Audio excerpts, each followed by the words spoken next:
Isabel. Hello, Abe. Here we are again. Here we are again, gathered around the microphone so that we can have a bit of a chat about the flavour of the week. Popped up in the news quite a bit. Vitalik Buterin, the creator of Ethereum.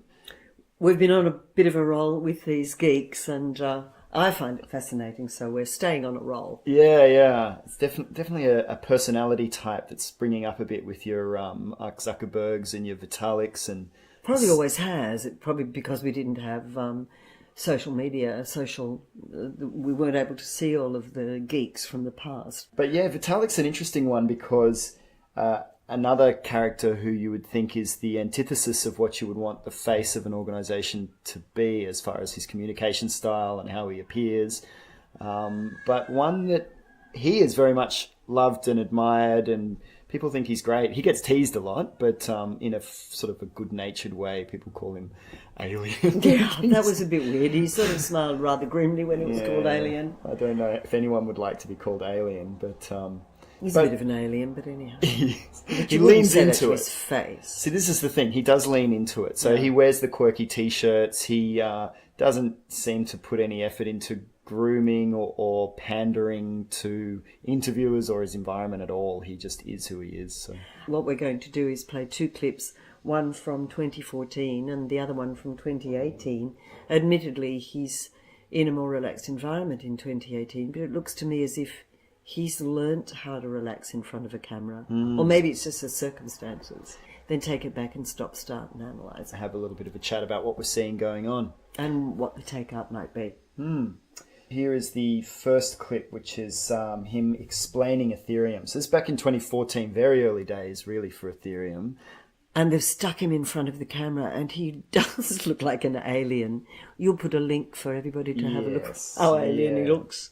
And this is the Ethereum YouTube channel. So this is the organization's way of expressing itself out to the community to say, you want to learn about our project? Here it is. Here's our founder talking to camera, which is a very popular way of doing it in new startups and cryptocurrency organizations. Well, as we discussed before, in the old days, he'd have an HR person doing it, but these days we insist on seeing the person responsible. So here we go. Look at him with his big, starry blue eyes, scared. I know. What have they Thanks got to the power of modern communication, we have the ability to create technologies that are decentralized, removing middlemen and allowing users to interact with each other directly through a global network. Can you pause? Decentralized applications. So somebody's trained him, poor thing. He's had some poor bloody coach who's got, they've said, use some range. So for absolutely no reason, I'm a dog and I'll go, arf, arf, arf, arf, arf. Just because I have to use range, that'll make me human. And he's sing-songing along. He's either memorized it or he's reading one of those. Prompter. Yeah, awful. Definitely Don't ever read a prompter. Don't ever read it. Even if you're a professional actor. And we've probably talked about this before, but memorizing more often than not is a bad idea because it's going to remove you from a connection to what it is you're actually trying to express and from your circumstances. And your poor brain, it's not designed to operate like a computer spitting back information. The thing about the brain is that there's this conveyor belt with, if you imagine it's a conveyor belt, okay, there's your impulses. There's the glass of water, there's the baby puppy, there's the Eiffel Tower, there's a tin of dog food, there's a dead jellyfish, and these impulses are all flying along. And you react to each one of them differently. And you can throw things away, throw them away. And if you hear, as we do here, if you hear somebody reacting, tin of dog food, arf, arf, arf, arf, all the hairs on the back of our neck stand up, and we do not believe that that's a human being because we know that we're being bombarded by impulses, and if we're responding to them organically, it is not going to be controlled. It might feel good to you, oh, I'm very controlled, I'm getting my point across. We will simply dismiss you as faking it. And that's what they've done to him there. Yes, you can see his physicality, he's struggling to control it. It's not natural for him to be in that mode. No, and the voice disassociated from the body completely. have been becoming more and more important in the past 10 years and have the benefits of massively reducing costs and barriers to entry, removing single points of failure, preventing censorship, and ensuring transparency and trust between all the parties involved in an interaction. Okay, that's it. I can't bear anymore. No trust. With these kinds of explanations, especially when it's a very technical topic, there's something to be said for looking at what's the audience that I'm trying to communicate with and using human language. These terms get thrown around and they make sense if you have a technical bent and you've already understood each one individually. But if this is the first time you're coming to something like cryptocurrency and you're watching this video, I think your eyes would already be glazing over. It's meaningless. Absolutely. I mean, you've taught me a bit about it. It's meaningless.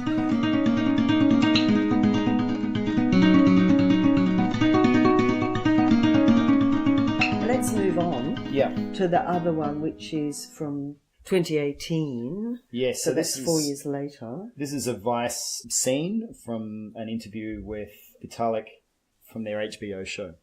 So I heard about Bitcoin for the first time in maybe February 2011. Eventually, I found a guy who was willing to pay me 5 Bitcoins per article for writing articles for his Bitcoin blog. And what was Bitcoin worth at the time? Each Bitcoin was $0.8. $0.8, so you're doing 5 per article, and now that would be $5,000 an article. Right. More or less. Okay. Mm-hmm. Being a high school guy with not much money, I thought $1.5 an hour was a fairly reasonable wage. So I, that was a good deal to you.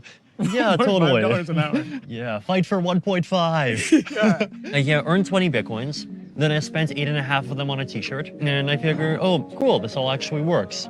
And what really struck out at me was this idea that it actually is still possible for people to come together and create an entire new financial system. And this seemed kind of very empowering to me. Explain to me why this technology is so transformational that people think it'll change the world. Because they represent kind of epochal changes in the options that we have for interacting with each other. With Bitcoin, it's you don't need banks to send money anymore. It's just something that happens directly peer-to-peer.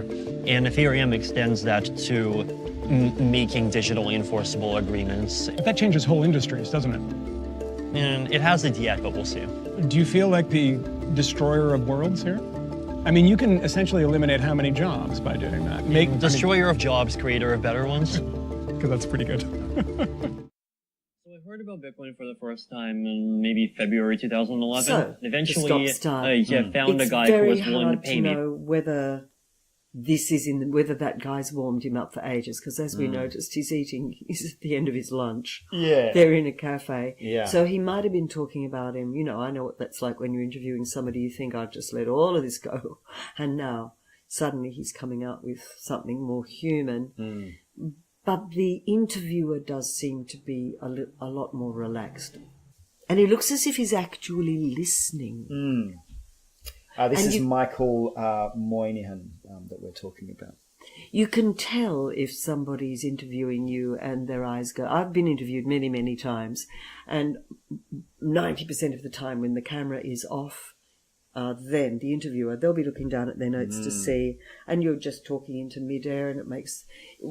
As an actor, where it's got in brackets, to himself, to herself, I would say to the actor, scratch all that out. Nobody ever talks to themselves. If you're talking to yourself, you're wandering off and there's no point and you go all weird and flaky. But if you're talking to somebody, you could hear a complete difference.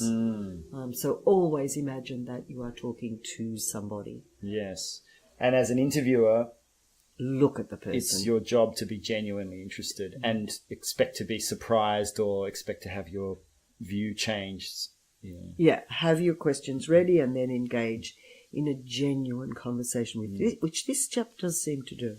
Vitalik is a bit older here.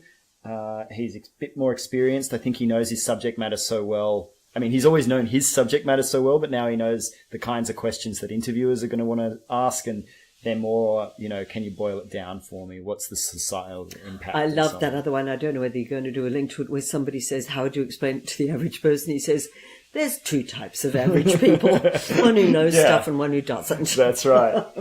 Yeah, and they're going to be very different approaches. Yeah. That's it. But one thing that was really interesting in researching this was the difference in the performance that the interviewers got based on how they approached the interview. So, Hello. Yeah. Sitting him in a room, in a, stale room with a whiteboard behind him and doing, as you're saying, not really paying attention as he's answering the question. He's very robotic and a lot of furtive movements and a lot not relaxed, basically. Even the most human person in the world goes, that's my point, goes robotic when somebody just cuts off and doesn't look at you while you're speaking. I mean, you notice that even with a friend. If you're saying to them, this is what I did on the weekend, and they suddenly gaze away or look at their iPhone, your brain goes all funny. Yeah. 5 Bitcoins per article for writing articles for his Bitcoin blog. And what was Bitcoin worth at the time? Each Bitcoin was $0.8. $0.8, so you're doing 5 per article, and now storytelling. He's got him talking about an experience. Right. He's leaning forward. They're a high both school guy leaning with forward. not much money. I thought $1.5 an hour was a fairly reasonable wage. So that was a good deal to you. Yeah, totally. $1 an hour. Yeah. Can you fight just for pause, because 1.5. that's just charming. So he's brought out, the interviewer has done that wonderful thing of make him look good. Yeah. And that's another takeaway, which I'm going to do now. If you're up and you're working with somebody else, make them look good. Right. That's what actors do in improvisation. Your job is to make everybody on stage with you look good. Mm-hmm. And that's what this interviewer's doing. And by extension, it makes him look good. Yeah, it does. Secondary, but still. That's not his primary thing. He genuinely feels warmly to this guy, you can tell. And interestingly, of course, that extends to just about everything in life. If you do that in your job, if you're a people manager, or even if you're not, if you're part of a project team, you make other people look good, that's going to have so many beneficial knock-on effects. And really, it's all about changing your stance. It really changes everything so that more positive things can happen. It sounds kind of new agey, but it's actually, you could break it down. It's what it's like being a human being. Right. And always has been. Yeah.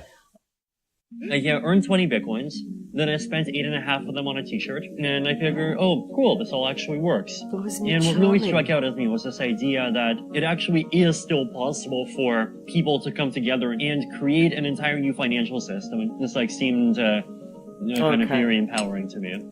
This was revolutionary when I was working with teams who were going in to do competitive bids and pitches.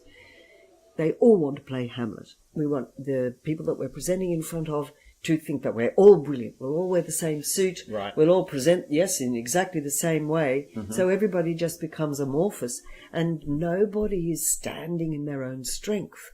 So I used to go in and direct them the way I would play.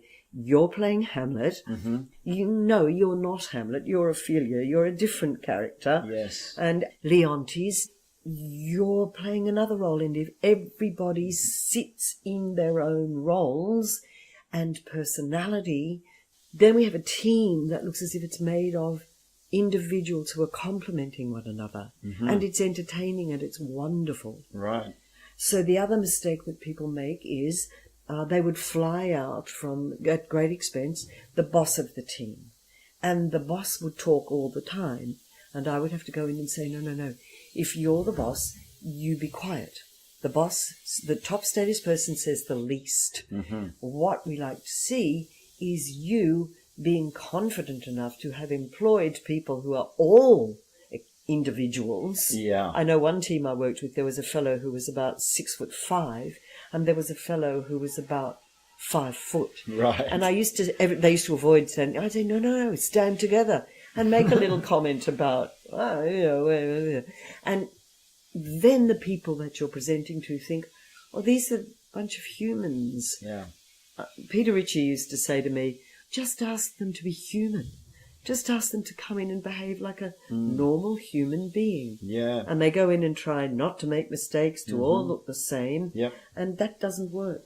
What's lovely about this chap is, I am the eccentric genius, and we all think, phew, thank heavens we've got an eccentric genius at the wheel. Yeah. But if he were to bring in a partner who also played I'm an eccentric genius, we'd worry. Yeah. And to translate that into my world, as I had a systems administrator, very smart guy, really good with what he did, but he never wanted to get up and contribute when we were doing presentations or when we were, interacting with other parts of the organization.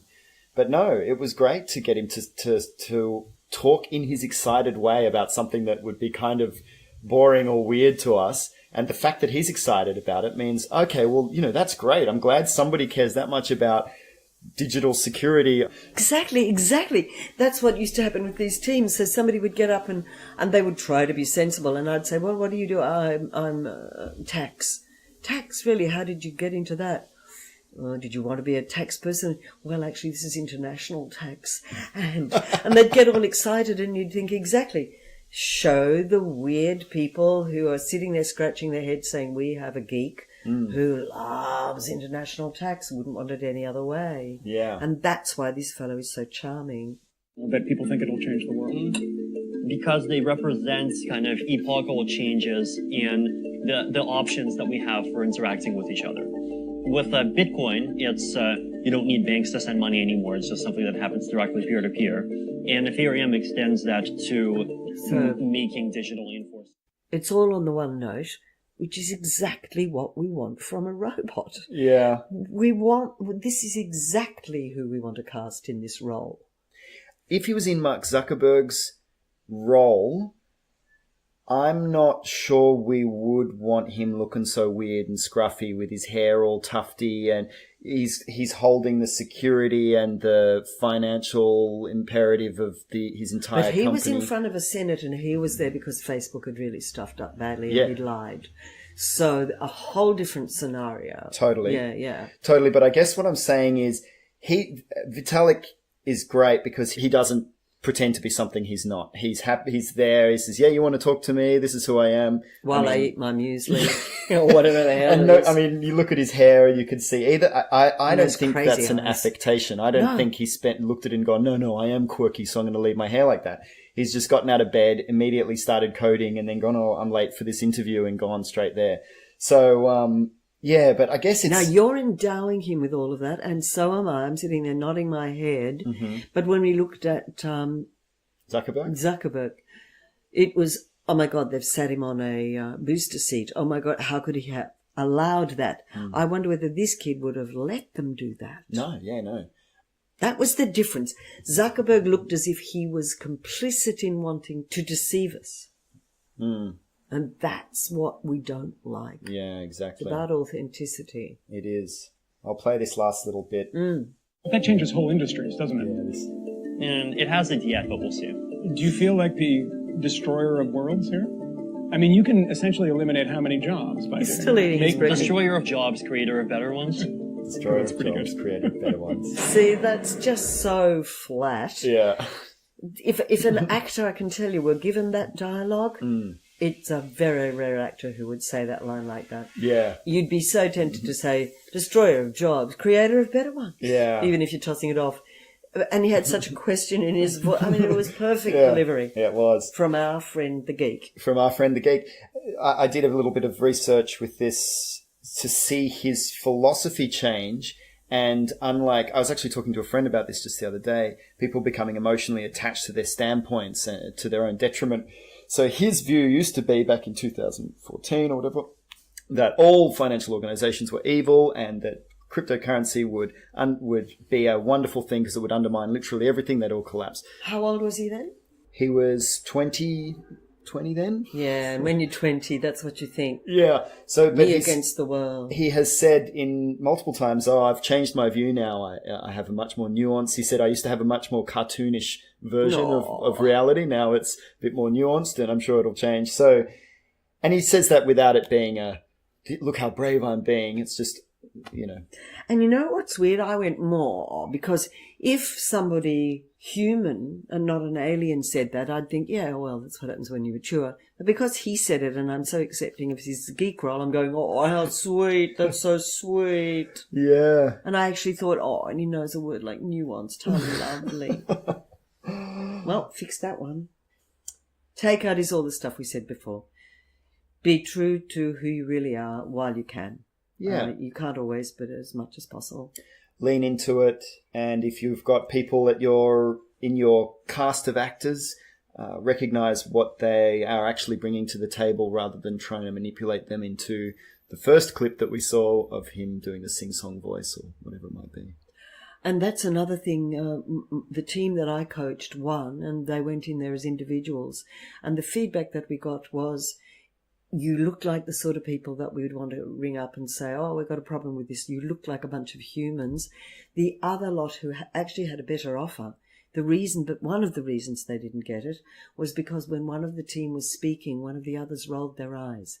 Tiny little imperceptible rolling of the eyes. And everybody said, don't want to go anywhere near them. Yep. Yeah. So, it's about being human and real as much as possible. Right.